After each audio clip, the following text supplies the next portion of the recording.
Special intensive review को लेकर काफ़ी राजनीति चरम पर है पश्चिम बंगाल में। हमारे साथ मंत्री सुकांत मजूमदार हैं, उनसे बात करते हैं। ये जो अभी स्थिति है, ख़ास तौर पर कल का जो अभिषेक बनर्जी का स्टेटमेंट है कि अगर बीजेपी के लोग आते हैं, कोई आते हैं तो उनको पेड़ से बांध कर रखा जाए, इसको किस तरह से देख रहे हैं? क्या ये उकसावे वाली राजनीति नहीं? देखिए, अभिषेक बनर्जी और ममता बनर्जी कोशिश कर रही है कि बंगाल में वैंडलिज्म शुरू हो। बंगाल में सीए के दौरान ममता बनर्जी ने इसी तरीके से उस्काने का काम किया था और इसी कारणवश मुर्शिदाबाद में ट्रेन जलाए गए थे, ट्रेन तोड़फोड़ किए गए थे। और बाद में 2 साल बाद आज लोगों से हम जब पूछते हैं कि आप ममता बनर्जी की या तृणमूल कांग्रेस के बाद से उस समय ट्रेन तोड़ने के लिए चले गए, ट्रेन जलाने के लिए चले गए, ममता बनर्जी ने क्या कहा था, तृणमूल कांग्रेस ने क्या कहा था कि अगर सीए होता है तो मुसलमानों का नागरिकता चला जाएगा। आज 2 साल हो चुका है सीए पास हुए हुए, एक्ट हुए, और लोग एप्लीकेशन भी कर चुके हैं बहुत सारे, और बहुत सारे लोगों को मिल भी चुका है। मुझे बताइए, एग्जाम्पल दीजिए, किन मुस्लिम का, किन लोगों का नागरिकता चला गया? किसी का नहीं गया।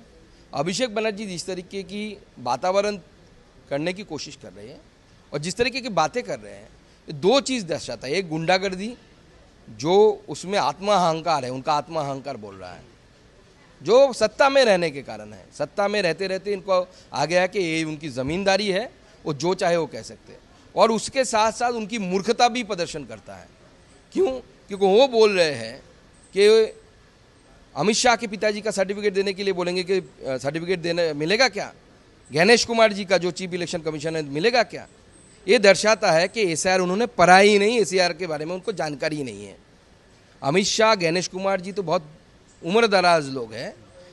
मेरे जैसे लोग 40 से अबव जो लोग हैं, उनको किसी का सर्टिफिकेट चाहे है, ज़रूरत ही नहीं है। पिताजी का नाम अगर वोटर लिस्ट में है, जो रहेगा मेरा पिताजी का नाम वोटर लिस्ट में है, उनका एपिक नंबर लिखना है सिर्फ, और कुछ नहीं चाहिए। तो इसका मतलब Abhishek Banerjee is totally unaware of the facts and rules regulation, those are related to this SIR। BLOs को भी अल्टीमेटम दिया गया ईसी की ओर से। बहुत सारे BLOs नहीं आ रहे हैं, काम पर नहीं आ रहे हैं, तो ये क्या बात है? BLOs बहुत डर रहे हैं, क्योंकि ममता बनर्जी खुद स्टेट से ये धमकी दे चुकी है कि एक भी नाम काटा नहीं जाएगा। अगर कोई BLO जाके विश्वसनीयता से काम करता है और अपने विश्वसनीयता को बजाय रखने के लिए कहीं पे देखता है कि जैसे बैरकपुर में पकड़ा गया पाकिस्तानी नागरिक है, इंडिया का नागरिक है नहीं, तो पाकिस्तान का नागरिक, उनका नाम अगर आता है और उसको काटना पड़ता है, तो डर के मारे बेचारा कैसे काटेगा? तो अब ममता बनर्जी के लोग उनके घर चले जाएंगे, उनके बीबी को छेड़खानी करेंगे, बच्चों को मार देंगे, और या पुलिस उनके ऊपर केस दे देगी। तो इसीलिए डर रहे हैं ये लोग। तो मुझे लगता है इलेक्शन कमीशन को इनके साथ बैठना चाहिए, इनके कॉन्फिडेंस बिल्डअप करना चाहिए। बिल्कुल।